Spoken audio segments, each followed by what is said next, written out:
এখানেও কিন্তু বেশ কিছু রকম টিনের বাড়ি দেখতে পাচ্ছি। এগুলো যে গাঁথা হচ্ছে এর ওপর বিভিন্ন মূর্তি থাকবে, এর মধ্যে দিয়ে কিন্তু যেতে হবে মূল মণ্ডপে। তবে বেশ সুন্দর লাগছে কিন্তু এই পোর্শনটা দেখতাম, লাল আর সাদা সব আসন রয়েছে। হ্যালো বন্ধুরা, তো কেমন আছো তোমরা সবাই? আমি আজকে চলে এসেছি তোমাদের জন্য আরও একটা নতুন ভিডিও নিয়ে।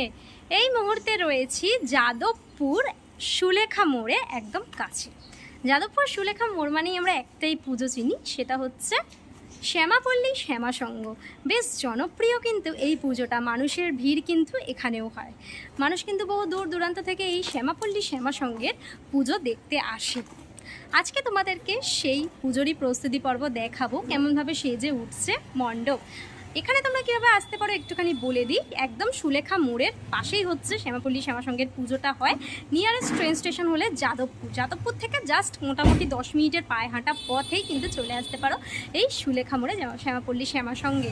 তাছাড়া তোমরা বাসে করেও একদম এই সুলেখা মোড়ে নামতে পারো। হচ্ছে পুরো শ্যামাপল্লী শ্যামা সংঘের প্রাঙ্গণ দেখতে পাচ্ছ, হিউজ পরিসরে কিন্তু কাজ হচ্ছে। মোটামুটি টিন, কাঠ, বাটাম, প্লাই এই সমস্ত দিয়েই কিন্তু কাজ হচ্ছে। এবছরে এখানে যেটা উপস্থাপনা সেটা হচ্ছে জননেপথ্যে।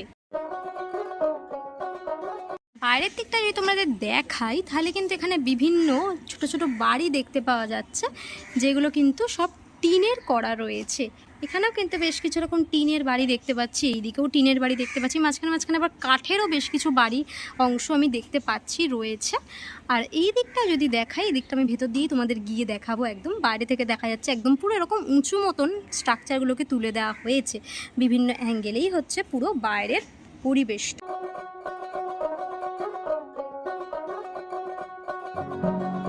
বাইরের পরিবেশ তো রয়েছে এরকম। চলো ধীরে ধীরে একটুখানি ভেতরে যাই, ভেতর দিয়ে তোমাদেরকে দেখাবো কীরকম কাজ হচ্ছে। ভেতরে কিন্তু পুরো 4-5টা পাঁচিল দিয়ে সব গেঁথে দেওয়া হচ্ছে দেখতে পাচ্ছি। বিভিন্ন ভাবে কিন্তু পাঁচিল দিয়ে দিয়ে বিভিন্ন পোর্শনগুলোতে গেঁথে দেওয়া হচ্ছে পাঁচিল দিয়ে। যেরকম এইখানে একটা রকম মাঝখানে কিছু একটা অংশ দেখতে পাচ্ছি পিলারের মতন তুলে দেওয়া হয়েছে। পুরো বিষয়টাকে কিন্তু 4-5টা পাঁচিল দিয়ে গেঁথে দেওয়া, তার উপর কিন্তু সিমেন্ট দিয়ে পুরো প্লাস্টার করে দেওয়া হচ্ছে। এই দিকটা যদি তোমাদের দেখাই, পুরো সিমেন্ট দিয়ে প্লাস্টার করে দেওয়া হচ্ছে কিন্তু এই অংশটা। আবার এইখানেও কিন্তু এখানে বিভিন্ন পিলার উঠছে দেখা যাচ্ছে, বাড়ির বিভিন্ন পিলার যেরকম ওঠে সেরকম পিলার উঠছে সেটা দেখা যাচ্ছে। এই যে পিলারের অংশগুলোতে কিন্তু সব সিমেন্ট দিয়ে ওই প্লাস্টার করে দেওয়া হচ্ছে। এটা যেরকম দেখালাম, আর এই যে ঢোকার যে জায়গাটা মানে যেখান দিয়ে আমি এন্ট্রি করলাম সেই জায়গাটা যদি দেখি পুরোটাই কিন্তু ডিফারেন্ট। এখানে কিন্তু দেখা যাচ্ছে সব পাকা বাড়ি, সব প্লাস্টার দেওয়া, সিমেন্ট ইট বালি গেঁথে দেওয়া পুরো বাড়িগুলো দেখা যাচ্ছে। আর এইখানে যদি এই দিকের পোর্শনগুলো তোমাদের দেখাই তাহলে কিন্তু পুরো টিনের যে বাড়ি রয়েছে সেই টিনের বাড়িগুলো কিন্তু দেখতে পাবে তোমরা, যেগুলো কিন্তু একদম সেই টিনের বাড়ি, তোমার ওপরে টিনের চাল দেওয়া। একদম যে নেপথ্যে থাকা মানুষগুলো যেরকমভাবে তারা জীবনযাত্রা যাপন করে, যেরকম তোমার বস্তি টাইপের সমস্ত এরিয়া রয়েছে, তারা যেরকমভাবে জীবনযাপন করে বা তাদের যেরকম বাড়ি হয় ঘিঞ্জি টাইপের এরিয়ার মধ্যে, সেই রকম এরিয়ার যে বাড়িগুলো রয়েছে, যেমন ধরো ট্রেনের ধারের কিছু বাড়ি ঘর থাকে সেই রকম, মানে একদম সেই আড়ালে থাকা মানুষগুলো যেরকমভাবে জীবনযাপন করে সেরকম সব মানুষগুলোর যে ঘর বাড়ি যে জীবনযাত্রা সেইগুলো কিন্তু এখানটা বোঝানো হচ্ছে। আর এই জায়গাটা কিন্তু একদম দেখতে পাচ্ছি সব ইট বালি সিমেন্ট দিয়ে গেঁথে দেওয়া বাড়িগুলো দেখা যাচ্ছে। এর ওপর সমস্ত মূর্তি বসানো হবে ধীরে ধীরে একে একে। এগুলো যে গাঁথা হচ্ছে এর ওপর বিভিন্ন মূর্তি থাকবে। আমি ঢুকলাম সেটাই কিন্তু মেন এন্ট্রি পয়েন্ট। এখান দিয়ে কিন্তু রাস্তাটা করা হবে ধীরে ধীরে সামনের দিকে। মানুষ এই যে এখানে একটা উঁচু মতো জায়গা দেখতে পাচ্ছ, এর ওপর কিন্তু সব ফ্লোরটাকে তৈরি এখনো করা হয়নি, এর ওপর কিন্তু ফ্লোরটা তৈরি করা হবে। এর ওপর দিয়েই কিন্তু মানুষ ধীরে ধীরে সামনের দিকে এগিয়ে যাবে। এইটা কিন্তু দেখে একটা গলি মনে হচ্ছে, যেরকম বাড়ির যেরকম গলি হয় না, দু সাইডে এরকম বাড়ি থাকে মাঝখানে গলি, সেই রকম একটা গলির মতন লাগছে দেখে। যে যার কিন্তু দু সাইডে এরকম বাড়ি রয়েছে, যেগুলো কিন্তু একদম সেই যে টিন দিয়ে যে বাড়িগুলো হয় সেই রকম বাড়ির মতন সব করা হয়েছে। যেরকম পুরোনো আমলের দরজা, ছোট ছোট জানলা, খোপ খোপ টাইপের, সেই রকম টাইপের বাড়ির একটা এরকম গলি রয়েছে। সেই গলির মধ্যে দিয়ে কিন্তু যেতে হবে মূল মণ্ডপের দিকে। পুজো পুজো আসছে বলে বোবা ঢাকে চাদর কাঠি, পুজো পুজো এদিকেও যদি তোমাদের একটুখানি দেখাই, এইদিকেও কিন্তু বিষয়গুলো সব টিন দিয়ে কভার আপ করা রয়েছে। যেটা ভাবনা সেটা হচ্ছে জননেপথ্যে। কেমনভাবে সেজে উঠছে প্রাঙ্গণ, ধীরে ধীরে একটা স্টেপ থেকে আর একটা স্টেপে কেমনভাবে যাচ্ছে সেই বিষয়টাকে কিন্তু এখানে দেখতে পাচ্ছি করা হয়েছে। ধীরে ধীরে মণ্ডপের কাজ কিন্তু এগাচ্ছে, যদিও এখনও বেশি দিন বাকি নেই, 2 সপ্তাহ মতন বাকি আছে, তার মধ্যেই কিন্তু মণ্ডপটা সুন্দর করে সেজে উঠবে। এবছরের ভাবনাটা কিন্তু একটু অন্য ধরনের, একটা বার্তাও বলা চলে কিন্তু কোথাও না কোথাও। সে বলে কুমোরটুলি গঙ্গা মাটি কুমড়া মুখ। পোর্শনটা তো তোমাদের দেখালাম, মানুষ ধীরে ধীরে প্রবেশ করে এই পোর্শনটা দেখতে পাবে, তারপর এই ফ্লোরের ওপর দিয়ে উঠে সামনের দিকে এগিয়ে যাবে। চলো এবার ধীরে ধীরে তোমাদেরকে সামনের দিকে নিয়ে যাই, সামনের দিকে কিরকম কাজ হচ্ছে সেটাও দেখাবো। ফ্লোরটা যদিও তৈরি হয়নি, বাট সিঁড়িটা তৈরি হয়েছে বলে আমি এখন সিঁড়ির ওপরেই দাঁড়িয়ে আছি। ধীরে ধীরে মানুষ কিন্তু দর্শনার্থী এইখান দিয়ে ভিতরে প্রবেশ করবে। এই দেখো এখানে যে ছোট ছোট জানলাগুলো তোমাদের বলছিলাম, দরজাগুলো বলছিলাম, এগুলো কিন্তু এখান দিয়ে একদম প্রপারভাবে দেখা যাচ্ছে। তবে এইবারে দেখাই একটুখানি মূল মণ্ডপ। এই হচ্ছে টোটাল মূল মণ্ডপ, দেখতে পাচ্ছ মূল মণ্ডপের অংশগুলোতেও কিন্তু টিন দিয়ে সাজানো হয়েছে বিষয়গুলোকে।